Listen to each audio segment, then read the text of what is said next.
কণ্ঠশিল্পী মাইনুল হাসান নোবেল নারী নির্যাতন মামলায় গ্রেপ্তার হয়ে 17 মে থেকে আছেন কারাগারে। সেখানেই তিনি অন্য কয়েদিদের সাথে হেসে গেয়ে পালন করেছেন এবারের ঈদ।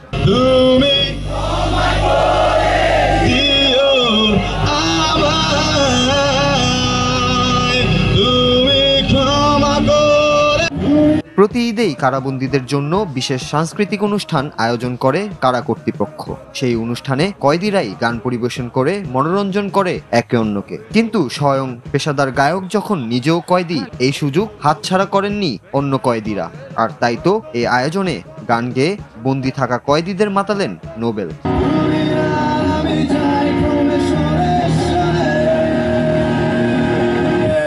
ঈদের দিন বিকেল 3টার দিকে কারা কর্তৃপক্ষের আয়োজনে কেরানীগঞ্জ কারাগার মাঠে আয়োজিত হয় এই বিশেষ অনুষ্ঠান। মঞ্চে উঠে জেমস ও আয়ুব বাচ্চুর গান গেয়ে শোনান নোবেল। নিজের একটি গানও গেয়ে শোনান।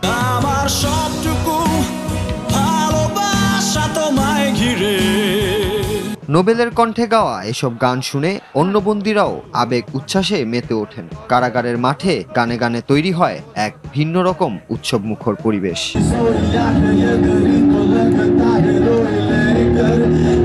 এর আগে নোবেলকে 19 মে দিবাগত রাতে গ্রেপ্তার করে ডেমরা থানা পুলিশ।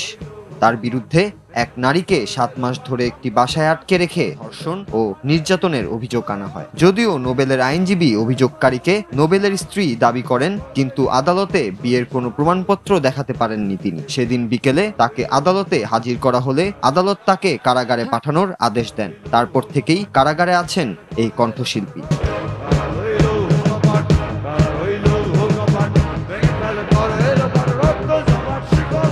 গান যে কোনো জায়গায় যে কোনো পরিস্থিতিতেই গাওয়া যায়, সেটাই দেখিয়েছেন নোবেল। তার গানে বন্দীদের মাঝে ঈদের আনন্দ ছড়িয়ে পড়েছে। তবে গায়ক নোবেল যেন নিজেকে পরিশুদ্ধ করে গানের জগতে ফিরে আসেন, নিশ্চিতভাবে সেটাই হবে তার ভক্তদের সবচেয়ে বড় প্রত্যাশা।